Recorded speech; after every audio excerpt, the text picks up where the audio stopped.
So yun, kagagaling lang natin ng Milagros Resort and Campsite. So ngayon, maghanap tayo ng pupuntahan nating ibang campsite. Simula na ang rough road. Pero hindi naman umuulan pa. Kaya hindi naman siya maputik.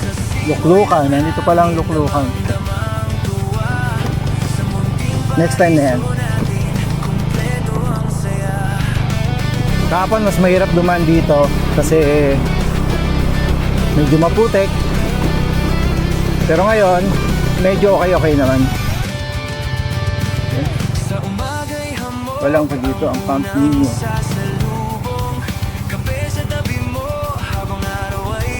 Camp Sibia. Camp Sibia de Casita Reyes Camping Site. Saan kaya maganda magpunta? Camp Niño o Reyes? Camp Niño o Reyes? Camp Niño tayo. Camp Niño tayo pupunta mga kalarga.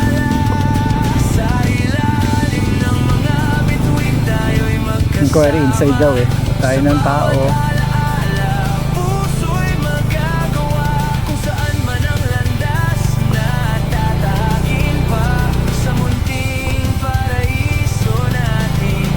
So may bonfire area sila.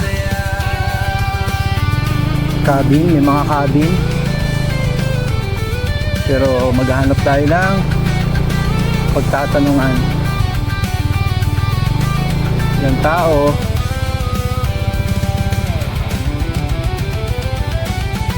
Tao po.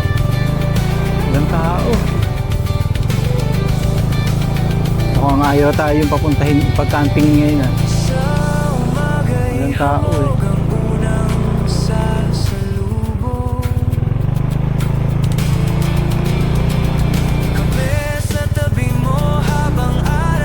Ilang tao.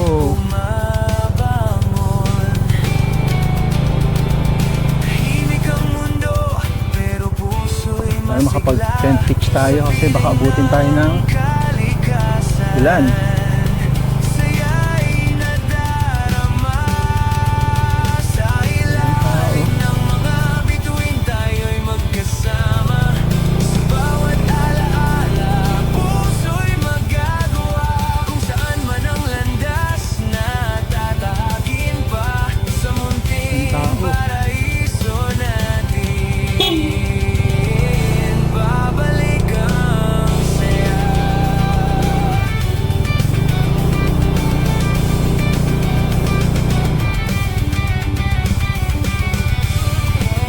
Tao, wala tayong mapagtanungan.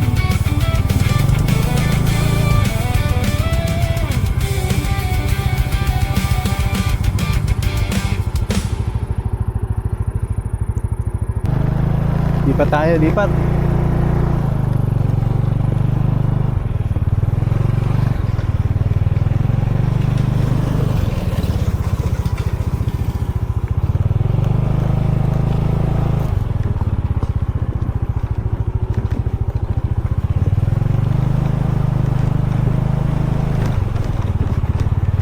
Camp Ines. Camp Ines.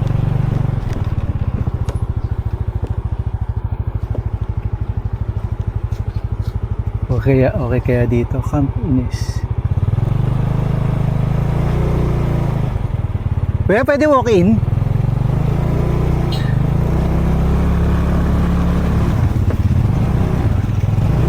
Gahanap lang ako na mapupuntahan eh. Magkano ang date, ang ano niyo dito, ang overnight niyo dito, sir? May sarili po kayong tent. Meron pa. Okay, paano lang po? 250. Tapos, meron kayong yelo, tubig, ganun. Ay, may tubig pala ako. Yelo lang. Yellow dyan po sa kapila. Lalabas na lang po. May tindahan naman eh na. Malapit lang. Sige. Saan ba pwede rito, kuya? Pwede po kung saan. Sinunod mo. Bukas ba nandito ka rin, kuya? Opo. Mag-inquire din ako dun sa mga kubo-kubo. Eto, meron kayong bisita pala. Oo, meron po. Saan ba pwede, sir? Opo, dyan po. Kasi marami naman po. Marami rin. Marami ka nito sa... Ah, dito sila? Pwede dito? Oh, sige, dito na lang siguro.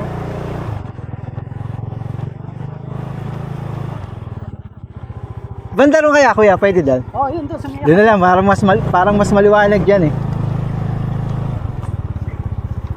Ayan, pwede ba dyan? Ayan. Dito, pwede dito, kuya? Opo. Ah, sige, dito na. Diyan na lang siguro, wala naman siguro pupunta ngayong weekdays eh, no? Ah, wala po. No, wala masyado na.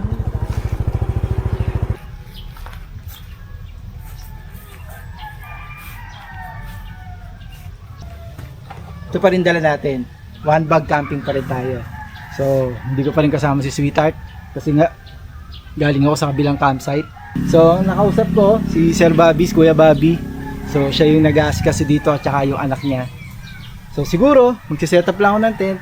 Tapos, mamaya, makapag-ikot-ikot, mahanap ng mga bibilan kasi may mga tindang ulam din daw sa labas.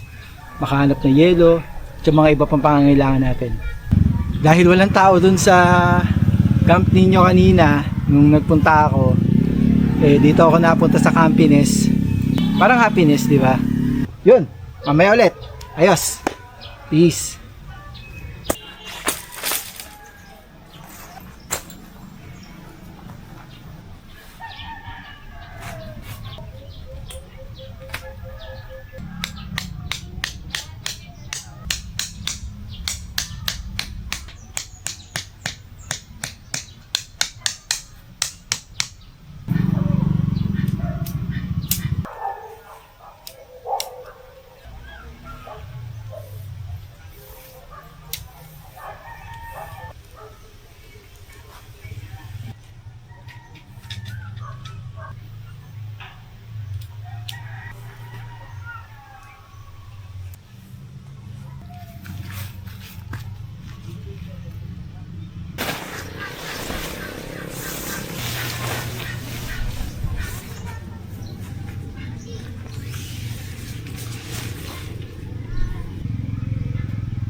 So, tapos na ako mag-setup ng camping chair, tent, tapos itong cot bed natin.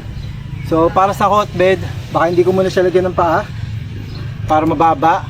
Subukan natin. Parang okay din kapag ka mababa eh, since hindi ko naman talaga siya inuupuan dahil may camping chair naman. Pero siguro sa susunod, kung magsa-solo camping tayo na isa lang ang dala natin na bag, isang bag lang tapos maliit na bag, siguro nga kung may tutuloy natin yung 50 liters na bag, eh hindi ako magdadala ng camping chair, pero ikakabit ko yung mga paa nito para mataas. Pwede ko na rin siyang gawing upuan pagka kumakain or kapag ka nakatambay, di ba? So mahigit 1 kilo rin yung bigat ng camping chair. Malaking tulong yun. I mean, malaking kabawasan yun para sa 50 liters na bag o kung magwa one bag camping ulit tayo. Ayos, ay pahinga lang konti, bibili akong yelo maya maya, tapos ayun lang, siesta again.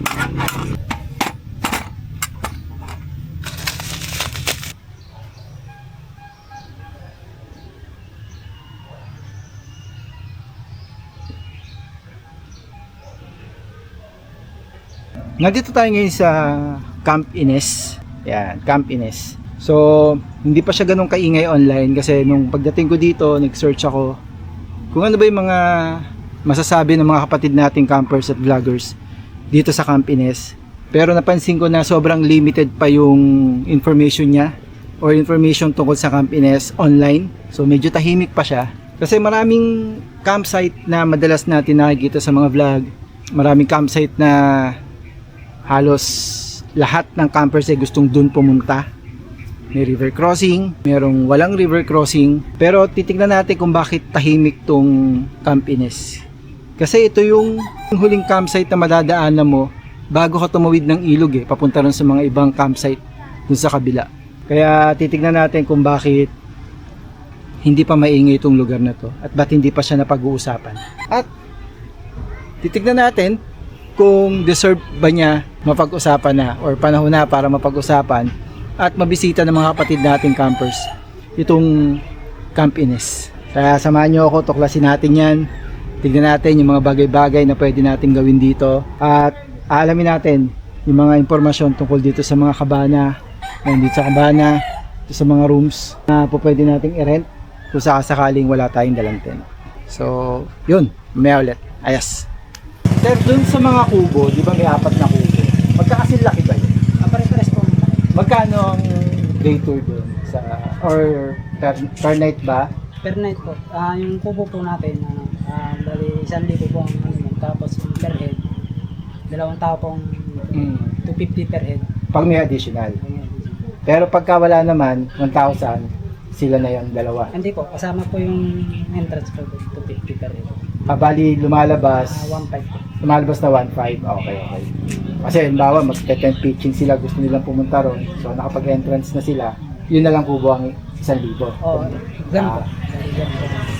Tapos yung mga sa tabi nung pinagtayuan ko ng tent sir, parang cottage o cabana, magkano naman yung gano'n?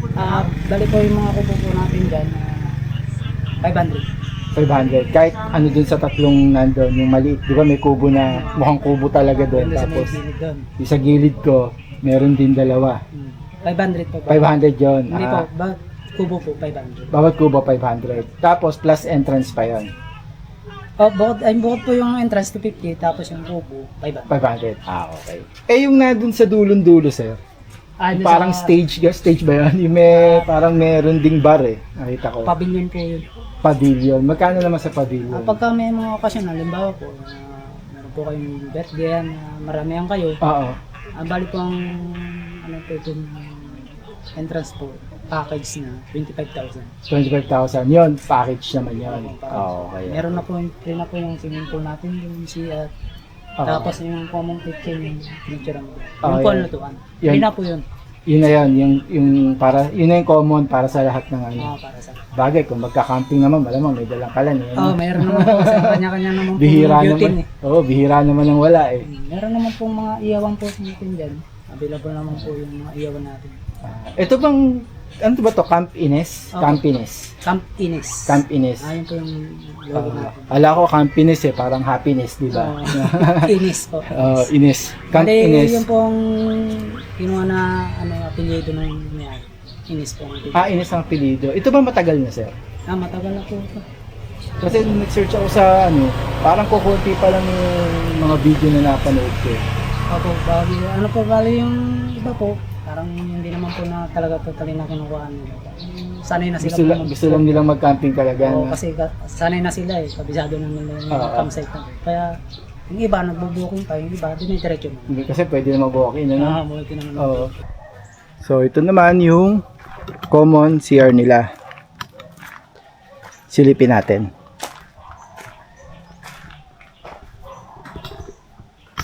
So hindi naman nakalagay kung pambabae o panlalaki. Siguro common na lang talaga yan. So ito yung toilet nila. Gusto natin ilaw. May ilaw ba? Walang ilaw.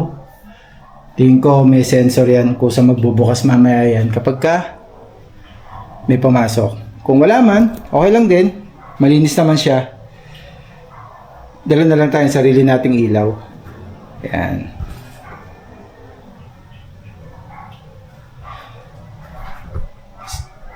Yan. Double lock yan. Sa kabila rin yata ganyan. Tingnan natin. Yan. Kasi sira yung pintura ito sa unang toilet. Pero okay lang kasi meron naman lock. So ito yung shower room nila.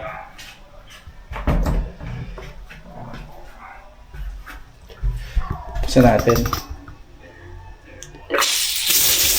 Okay. May tubig naman. Tapos may tabo at timba rin para sa ayaw mag-shower. Ito rin. Ito maliwanag kasi iba yung bubong dito. Pero syempre mamayang gabi, madilim na rin yan. Pero may sensor din. Tignan natin kung mamayang gabi, iilaw yan. Tapos ito yung lababo nila. Uy. Yan.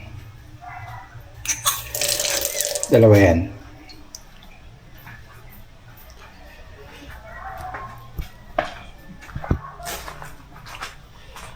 So, ayan. So, ngayon, punta naman tayo dito sa yan, parang cottage nila.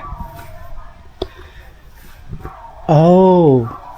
At dito pala maghuhugas. Yung kanina pinakita ko sa inyo, hindi doon ang dishwashing area. Dito yung dishwashing area. Yan. Hindi kayo mga kaldero niyan pwedeng hiramin. Pero tatanong natin yan.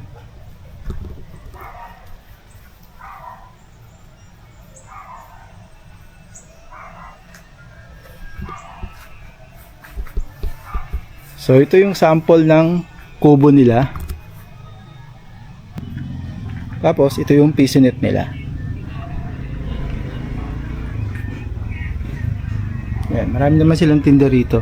Tinda silang alak. Yan, mga essential para sa mga nagka-camping. Yan, mga simpleng pagkain. Yan, meron pang tanduay ice. Oh. Tapos, tingin ko pwede mo ring hiramin tong stove na nandito.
liwanag ng bituin, napapaisip din paano mahawakan ang mundong di ko na mararating.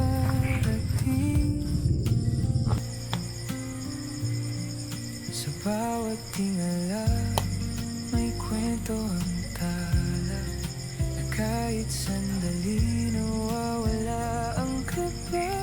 Sa ilalim ng bituin, parang anggahan, lahat ng problema pansamantalang nawawala. Sa ganitong sandali, gusto ko lang maramdaman na ayos lang huminto at tumingin sa kalangitan. Simpleng gabi na kakaiba ang tama, hindi akalain na ganito pala. Walang kailangan kundi oras at mata para makita ang ganda na madalas nakakalimutan. Sa ilalim ng bituin, parang anggahan, lahat So, ng yun. problema Ang oras ngayon ay 8:07 ng gabi. Obvious naman. So, yan. May bonfire tayo doon. Nagsindi sila Kuya Bobby. Actually, yung anak niya ang nagsindi ng bonfire. Nag-tricks pa nga. Baka matulog ako at magpahinga ng maaga para bukas, maagang makapag-empake ng gamit para bago uminit, ayos na ang lahat. Kung kinakailangang umuwi ng maaga, baka umuwi na rin ako ng maaga. Pero hindi naman sobrang aga. Siguro, mas maaga lang ng konti sa check-out time. Yun. So, sana nagustuhan nyo yung stay natin dito sa Camp Ines na hindi natin masyado nakikita sa mga vlogs, hindi natin masyadong nakikita sa YouTube. Pero may napanood si Sweetheart at may nakita rin naman ako ng mga video na ginawa ng mga vlogger para dito sa Camp Ines. Nung nakausap ko si Kuya Bobby, ang sabi yung iba, kadalasan daw na nagpupunta rito, mga regulars na, at hindi talaga sila normally nag-vlog. Kaya wala tayong masyado nakikitang footprint sa online tungkol sa Camp Ines. Kung meron man, hindi kasing dami ng ibang campsite, di ba? Pero tulad nga lagi yung sinasabi, hindi kailangang viral para masabi nating maganda yung isang campsite. Minsan, hindi lang talaga napapansin, hindi na i-vlog. Pero once napuntahan nyo ng lugar, dun yung makikita na maganda pala, di ba? Kaya para sa mga kapwa ko campers dyan, huwag kayong matatakot mag-explore dun sa ibang campsite kahit walang masyado nagpupunta, kahit hindi masyadong viral. Puntahan nyo pa rin pag nadaanan nyo, kung curious kayo, para malaman nyo kung ano yung pakiramdam pag nandun na kayo sa mismong camp. Tulad ng naramdaman ko dito sa Camp Ines na hindi naman talaga planado. Ang plano talaga nung una, parang pumasok na ako dun sa camp ninyo pero walang nagbabantay kaya napunta tayo dito sa Camp Ines na hindi ko pinagsisihan. Parang para sa akin, ito yung tamang campsite pagkatapos ko manggaling sa ibang campsite. Parang pahinga na rin. Yeah.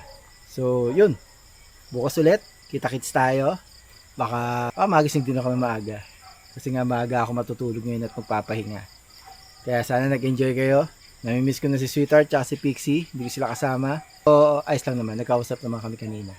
So, sa ngayon, good night muna. Halika na, isipin mo kung kailan malalanghap ang halimuyak ng daan. Kumapit ka, piliin mong pupuntahan. Sumisisid sa simoy ng ulap, sa ilalim ng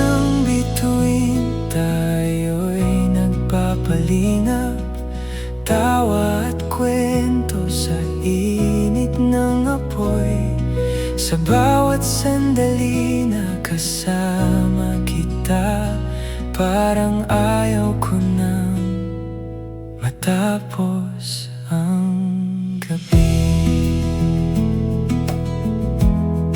Sa dulo ng araw, tahimik ang paligid, hangin ang musika ng ating gabi. Pagod man ang katawan sa ating biyahe, ngiti mo lang sapat na sa'kin. Hindi man alam kung saan patungo, ang mahalaga ay sabay tayo. Sa bawat daan na ating tatahakin, ikaw at ako ang iisipin. So yun, tapos na yung camping natin dito sa Camp Ines. Natikip ko na yung tent. Mamaya check ko kung meron tayong mga maliliit na basura o mga gamit na may iwan. Pero syempre double check natin. Dapat lagi natin double check yung mga gamit. Kasi kung may iwan tayo, mahirap bumalik, malayo. Anong masasabi ko dito sa Camp Ines?